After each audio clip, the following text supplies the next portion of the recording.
ये कहानी है दो ऐसी दुनियाओं की, जिसमें पहली दुनिया है नॉर्मल दुनिया, जिसमें हम इंसान रहते हैं, जिसे वेकिंग वर्ल्ड कहा जाता है, और दूसरी है ड्रीम्स की दुनिया, जिसमें लोग नींद में सोते हुए चले जाते हैं। इस दुनिया को ड्रीम वर्ल्ड कहा जाता है, यानी सपनों की दुनिया। यहाँ हमें बताया जाता है कि इस सपनों की दुनिया को लॉर्ड मॉर्फियस यानी सपनों का राजा कंट्रोल करता है, जो इंसानों को अच्छे या बुरे किसी भी तरह के सपने दिखा सकता है। इतना ही नहीं, लॉर्ड मॉर्फियस अपनी पावर से टाइम ट्रैवल भी कर सकता है, यानी वो किसी भी जमाने में टाइम ट्रैवल करके आ जा सकता है। यहाँ तक कि वो किसी भी इंसान का रूप ले सकता है या उस इंसान के दिमाग में अपने विचार डाल सकता है। लेकिन एक बार पृथ्वी पर रहता एक तांत्रिक जादूगर लॉर्ड मॉर्फियस को अपने मंत्रों से उसे पृथ्वी पर जबरदस्ती ले आता है, और लॉर्ड मॉर्फियस के सारे जादुई यंत्र उससे छीनकर उसे एक बड़े गुम्बद में कैद कर लेता है। लेकिन आखिर उस तांत्रिक ने लॉर्ड मॉर्फियस को कैद क्यों किया, और लॉर्ड मॉर्फियस के जादुई यंत्रों से वो क्या करेगा, और क्या लॉर्ड मॉर्फियस कभी उस तांत्रिक की कैद से छूट पाएगा? चलिए जानते हैं। तो कहानी की शुरुआत मॉर्फियस के प्यारे कौवे को दिखाते हुए होती है, जो पंख फड़फड़ाते हुए उसके महल में पहुंचता है। वहीं मॉर्फियस कोरिंथियन नाम के एक बुरे सपने को ढूंढ रहा था। दरअसल कोरिंथियन ड्रीमिंग रियाम को छोड़कर भाग गया था,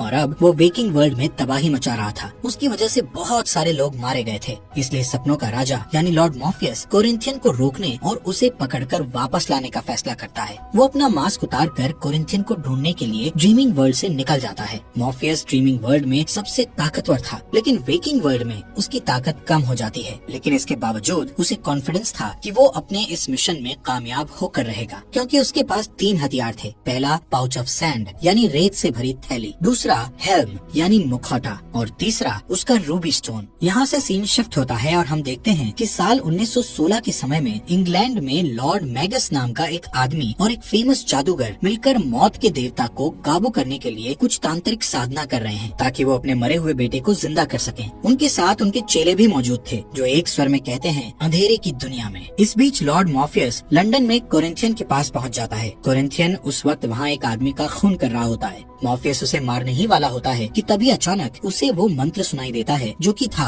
अंधेरे की दुनिया में। इतना सुनते ही वो तुरंत गायब हो जाता है। यहाँ इस राज का खुलासा होता है कि मौत के देवता को पकड़ने की जगह मैगस ने गलती से सपनों के राजा को पकड़ लिया था। अब क्योंकि मॉर्फियस एक अलौकिक शक्तियों वाला अनंत जीवी था, इसलिए मैगस उसे अपने तहखाने में कैद करके उसके सैंड पाउच, हेल्म और रूबी को निकालकर अपने पास रख लेता है, जिससे मॉर्फियस कमजोर हो जाता है। उसके कैद होने की वजह से वेकिंग वर्ल्ड में अफरा तफरी मच जाती है और स्लीपी सिकनेस नाम की एक बीमारी फैल जाती है, जिसमें होता यह है कि अगली सुबह लाखों लोग नींद में मर जाते हैं, जिनमें औरतें, मर्द और बच्चे भी शामिल थे। दरअसल ये सारे लोग नींद में सपने देख रहे थे, लेकिन उसी वक्त मॉर्फियस के कैद हो जाने के कारण वो सपनों की दुनिया में ही फंसे रह गए और वेकिंग वर्ल्ड में वापस नहीं लौट पाए। ऐसे ही एक दिन कोरिंथियन मैगस को ट्रैक करके ढूंढ लेता है और उसे बताता है कि वो किस तरह मॉर्फियस को अनंत समय तक कैद करके रख सकता है। असल में कोरिंथियन नहीं चाहता था कि मॉर्फियस इस कैद से आजाद हो, क्योंकि अगर मॉर्फियस आजाद हो गया तो वो उसे अपने साथ वापस ड्रीम वर्ल्ड में ले जाएगा। लेकिन कोरिंथियन ड्रीम वर्ल्ड में वापस नहीं जाना चाहता था, इसलिए वो मैगस को एडवाइस देता है कि तुम उसे कांच के गोले में रखकर उसके चारों तरफ मंत्रों से एक गोल घेरा बना दो। कोरिंथियन जानता था कि मॉर्फियस किसी के भी सपनों में आकर उससे अपना काम करवा सकता है, इसलिए वो मैगस को कहता है कि तुम अपने सभी गार्ड्स को सख्ती से ऑर्डर दे दो कि कोई भी मॉर्फियस की मौजूदगी में ना सोए। इसके लिए भले ही उन्हें नींद को भगाने वाली कोई दवाई लेनी पड़े तो ले लें। वो मैगस को मॉर्फियस के कौवे से पीछा छुड़ाने के लिए भी कहता है, क्योंकि वो कौवा अपने मालिक मॉर्फियस का बहुत वफादार था और वो उसे छुड़ाने के लिए कुछ भी कर सकता था। ये सब सुनकर मैगस बेसमेंट में जाता है, जहाँ मॉर्फियस कैद था। मैगस मॉर्फियस से कहता है कि मुझे गलत मत समझना, क्योंकि मैं सिर्फ तुमसे इतना सा काम करने को कह रहा हूँ कि तुम अपनी शक्तियों से मेरे मरे हुए बेटे को वापस जिंदा कर दो, जिसके बदले में मैं तुम्हें यहाँ से आजाद कर दूंगा। लेकिन मॉर्फियस उसे कोई भी जवाब नहीं देता, जबकि उसे उस गुंबद में काफी ज्यादा तकलीफ हो रही थी और उसकी बॉडी भी बहुत मुश्किल से मूवमेंट कर रही थी। इसी तरह समय गुजरता रहता है और पूरे 10 साल गुजर जाते हैं। अब मैगस का दूसरा बेटा एलेक्स बड़ा हो चुका था और वो कैद में पड़े हुए मॉर्फियस के बारे में जानने को बहुत उत्सुक रहता है। एक दिन एलेक्स उसके पास जाकर उसे कहता है कि अगर तुम मेरे भाई को जिंदा कर सकते हो तो तुम यहाँ से आजाद हो सकते हो, मैं खुद तुम्हें आजाद करूंगा। वहीं मॉर्फियस उसकी बातों को सुनकर भी खामोश रहता है और अपने मन ही मन में कहता है कि मैं तुम लोगों को वो चीज नहीं दे सकता जो तुम मांग रहे हो, क्योंकि अगर मैंने ऐसा किया तो वेकिंग वर्ल्ड और ड्रीम वर्ल्ड दोनों जगहों में ही गड़बड़ हो जाएगी और लाखों लोग मारे जाएंगे। यहाँ हमें पता चलता है कि मॉर्फियस की चुराई गई जादुई चीजों की बदौलत मैगस और उसके साथियों को धन दौलत के साथ साथ ताकत और जवानी भी मिल गई थी। यहाँ से सीन शिफ्ट होकर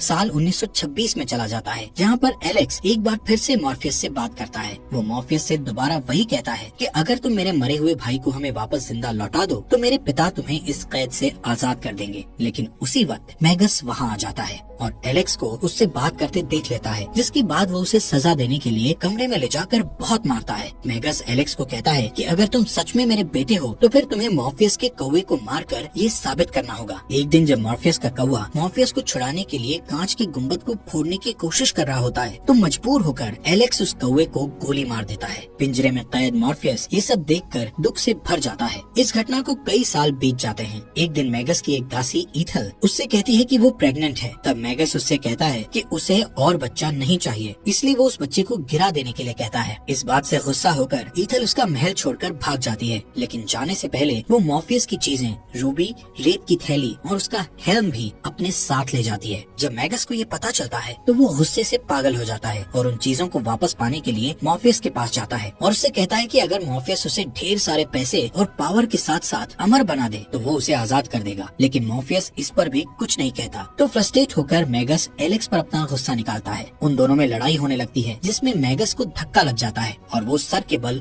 जमीन पर गिर जाता है, जिससे तुरंत उसकी मृत्यु हो जाती है। इससे घबराकर एलेक्स गार्डन में चला जाता है, जहाँ उसकी मुलाकात पॉल नाम के एक वर्कर से होती है। पॉल उसे दिलासा देता है और एलेक्स से कहता है कि उसे मॉर्फियस के पास जाना चाहिए और उससे हेल्प मांगना चाहिए, पर एलेक्स कहता है कि उसने मॉर्फियस के कौवे को मार डाला था, इसलिए इस वक्त उससे हेल्प मांगना सही नहीं होगा। इस तरह कई साल और गुजर जाते हैं और मॉर्फियस को कैद में पड़े हुए 104 साल बीत जाते हैं। पॉल और एलेक्स दोनों बूढ़े हो चुके थे, उनके पूरे शरीर में झुर्रियां पड़ चुकी थी, लेकिन वो दोनों अब भी मॉर्फियस के साथ सौदेबाजी करना चाहते थे। एक दिन पॉल एलेक्स को व्हील चेयर में बिठाकर उसी जगह आता है जहाँ मॉर्फियस कैद था और उसके चारों तरफ बने हुए घेरे को जानबूझकर तोड़ देता है, ताकि सपनों का देवता मॉर्फियस अपने पावर्स को यूज कर सके। उनके जाने के बाद मॉर्फियस वहाँ मौजूद गार्ड्स में से एक को अपनी शक्ति से सुलाकर उसके सपने में पहुँच जाता है। फिर वो उस गार्ड को गोली चलाकर कांच के गोले को तोड़ने पर मजबूर कर देता है। फिर जैसे ही मॉर्फियस कैद से बाहर निकलता है, वो एलेक्स से बदला लेने के लिए उसे हमेशा के लिए सुला देता है, जहाँ उसे एक के बाद एक दूसरा डरावना सपना आता रहता है। अब मॉर्फियस 104 साल तक कैद में रहने के बाद वापस अपने ड्रीम वर्ल्ड में लौटता है, तो वो ये देखकर हैरान रह जाता है कि वहाँ सब कुछ बदल चुका था। पहले वहाँ जो खूबसूरत महल था वो अब बुरे हाल में पहुँच चुका था। मॉर्फियस वहाँ के मेन लाइब्रेरियन लुसियन से मिलता है, जो उसे बताता है कि वहाँ राजा के न होने से बहुत सारे लोग उस जगह को छोड़कर जा चुके थे। ये सब सुनकर वो बहुत दुखी हो जाता है और कसम खाता है कि वो अपनी इस दुनिया को फिर से बसाएगा और उसे अपना पुराना मुकाम दिलाकर रहेगा। दूसरी तरफ कोरिंथियन को एक घर में एक आदमी के साथ दिखाया जाता है। वो उस आदमी को मारने वाला होता है।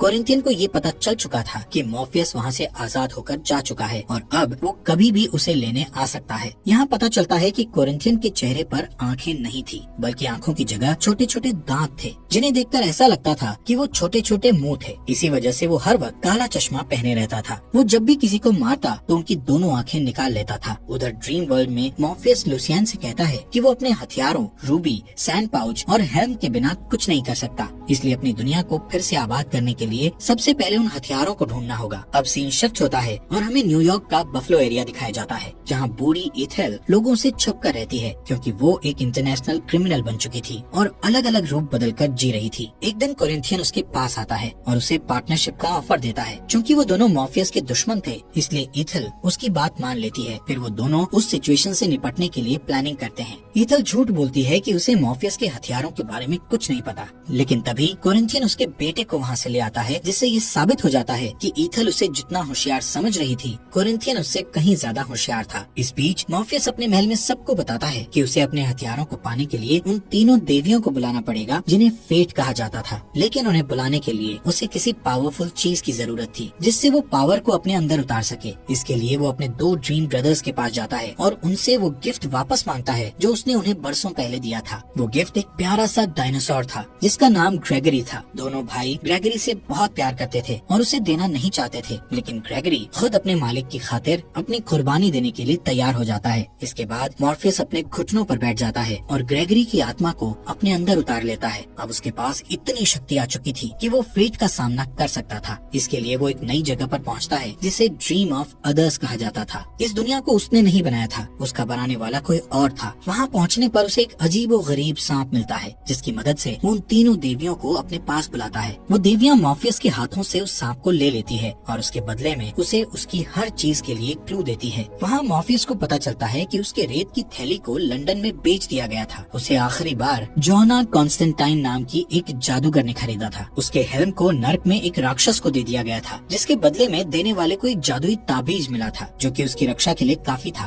और उसकी रूबी एक माँ ने अपने बेटे को गिफ्ट कर दिया था। इस तरह उसकी तीनों चीजें अलग अलग जगह पहुँच गयी थी। उधर बफलो में ईथल अभी भी यही कहती है कि उसे मॉर्फियस की चीजों के बारे में कुछ खबर नहीं है, पर सच्चाई ये थी कि रेत की थैली और हेल्म का सौदा उसी ने किया था ताकि यूएस में वो एक नई जिंदगी शुरू कर सके। और जब उसका बेटा बूढ़ा हो गया तो उसने अपनी माँ से रूबी को ले लिया ताकि वो कभी न मरे। कोरिंथियन उसके झूठ को सुनकर उसकी आंखें काटकर निकालने की तैयारी करता है, पर तभी ईथल कहती है कि उसे मॉर्फियस के हथियारों की जरूरत नहीं है क्योंकि उसके पास उसका खुद का हथियार है। ये कहकर वो अपने तावीज को निकाल कर दिखाती है और उसे देखते ही कोरिंथियन तुरंत हवा में गायब हो जाता है। इसके बाद ईथल जेल जैसे एक हॉस्पिटल में जाती है जहाँ उसकी मुलाकात उसके बेटे जॉन से होती है जो बूढ़ा हो चुका था। वो उसके इलाज के बारे में जानकारी लेती है और उससे बात करने की कोशिश करती है, पर वो कोई बात नहीं करता। इस बीच ड्रीमिंग रैल्म में मॉर्फियस लुसियन को बताता है कि वो अपनी रेत की थैली लाने के लिए लंदन जा रहा है ताकि वो इतना स्ट्रॉन्ग हो जाए कि नर्क में जाकर वहाँ से अपना हेल्म वापस ला सके। जैसे ही वो वहाँ से निकलता है, ईथल के जादुई तावीज के कारण कोरिंथियन को ड्रीमिंग रैल्म में फेंक दिया जाता है। लुसियन उसका स्वागत करता है और उसे वेकिंग वर्ल्ड से दूर रहने के लिए कहता है, पर कोरिंथियन जिद पर अड़ा रहता है और वापस वहाँ जाने की कोशिश करता है। इस बीच मॉर्फियस लंदन पहुँच जाता है और उस जादूगर जोना कॉन्स्टेंटीन से मिलता है जिसके पास वो रेत वाली थैली थी। वो उससे उस थैली का सौदा करने की कोशिश करता है, पर वो जादूगर इनकार कर देती है और कहती है कि उसे एक जगह झाड़ फूंक का काम करने जाना है। ये कहकर वो वहाँ से चली जाती है। वो एक चर्च में जाती है और देखती है कि एक अमीर राजकुमारी एक फुटबॉलर से शादी करने वाली थी। जोना कंफ्यूज होकर सोचती है कि आखिर उस कपल को झाड़ फूंक कराने की क्या जरूरत थी, पर तभी वो राजकुमारी के चीखने की आवाज सुनती है और उसे पता चलता है कि फुटबॉल प्लेयर पर किसी शैतानी ताकत का कब्जा था। उसके मुंह से एक राक्षस निकलता है जो फुटबॉलर की अंतड़ियां निकाल देता है और फिर जोना की तरफ बढ़ता है। उसी वक्त मॉर्फियस वहाँ पहुँच जाता है और वो उस राक्षस को पहचान लेता है। मॉर्फियस और वो राक्षस आपस में बातें करने लगते हैं जिसका फायदा उठाकर जोना अपनी जादुई शक्तियों से उस राक्षस को वापस नर्क में भेज देती है। इस घटना के बाद मॉर्फियस और जोना बाहर जाकर एक दूसरे से ढंग से बात करते हैं। मॉर्फियस अपनी रेत वाली थैली के बारे में पूछता है तो जोना उसे कहती है कि वो उस थैली के धागों को खोल नहीं पाई, इसलिए उसने उसे बेच दिया। ये सुनकर मॉर्फियस परेशान हो जाता है और कहता है कि उन्हें किसी भी तरह उस थैली को ढूंढना होगा, वरना सपनों की दुनिया का वजूद मिट जाएगा और अगर सपने न रहे तो दुनिया में तबाही मच जाएगी। लेकिन जोना उसकी बात पर ध्यान नहीं देती और वहाँ से चली जाती है। उसके जाने के बाद मॉर्फियस की नजर उस कौवे पर पड़ती है जिसे लुसियन ने उसकी मदद के लिए भेजा था। वो अपना नाम मैथ्यू बताता है और उससे वादा करता है कि हर हाल में उसकी रक्षा करेगा। उस रात मॉर्फियस जोना के सपने में आता है। जोना एक बुरा सपना देख रही होती है कि एक राक्षस उसे खींचकर नर्क में ले जा रहा है। तभी उसकी नींद खुल जाती है और वो मॉर्फियस को अपने कमरे में पाती है। मॉर्फियस उसे बताता है कि वो सपने में उसका पीछा करते हुए वहाँ पहुँचा था और उसकी हेल्प करना चाहता था। जोना कहती है कि उसे रोज डरावने सपने आते हैं, तो मॉर्फियस उससे वादा करता है कि वो उसे डरावने सपनों से छुटकारा दिला देगा। इस पर जोना मान जाती है और थैली ढूंढने में उसकी मदद करती है। जोना अपने ऑफिस में थैली को ढूंढती है और इस बीच मॉर्फियस के हाथ एक तस्वीर लगती है जिसमें जोना के साथ उसकी गर्लफ्रेंड रेचल दिखाई देती है। उस पिक्चर को देखकर जोना को याद आता है कि वो थैली उसकी गर्लफ्रेंड रेचल के यहाँ थी। उसी समय वो दोनों रेचल के यहाँ जाते हैं। रास्ते में जोना उसे बताती है कि वो वहाँ हाल ही में रहने आई थी। जब उसके सारे करीबी लोग एक एक करके मरने लगे तो वो रेचल को छोड़कर अलग रहने लगी ताकि रेचल सेफ रहे। जल्दी ही वो दोनों रेचल के घर पहुँच जाते हैं और ये देखकर हैरान रह जाते हैं कि रेचल पर उस रेत की थैली का जादुई असर हो रहा था। उसकी हालत बहुत नाजुक थी, वो बोल भी नहीं पा रही थी। दरअसल उसे रेत और उसकी वजह से आने वाली सपनों की लत लग चुकी थी और इसी कारण उसका शरीर गलता जा रहा था। मॉर्फियस रेचल से रेत की थैली ले लेता है और कहता है कि ये इंसानों के लिए नहीं है। इसके बाद वो निकलने की तैयारी करता है, पर जोना उसे अपनी गर्लफ्रेंड को ठीक करने के लिए कहती है क्योंकि उसी के रेत की वजह से उसकी ये हालत हुई थी। मॉर्फियस उसकी बात मान लेता है और उसे बाहर इंतजार करने को कहता है। फिर वो रेचल के ऊपर रेत डालकर उसे उसकी तकलीफों से छुटकारा दिला देता है। उसे आखिरी बार जोना का सपना आता है और फिर वो मर जाती है। उधर बफलो में ईथल अपने बेटे जॉन से कहती है कि उसने उन जादुई हथियारों को सिर्फ इसलिए चुराया था कि उसे उन चीजों से मदद मदद मिल सके।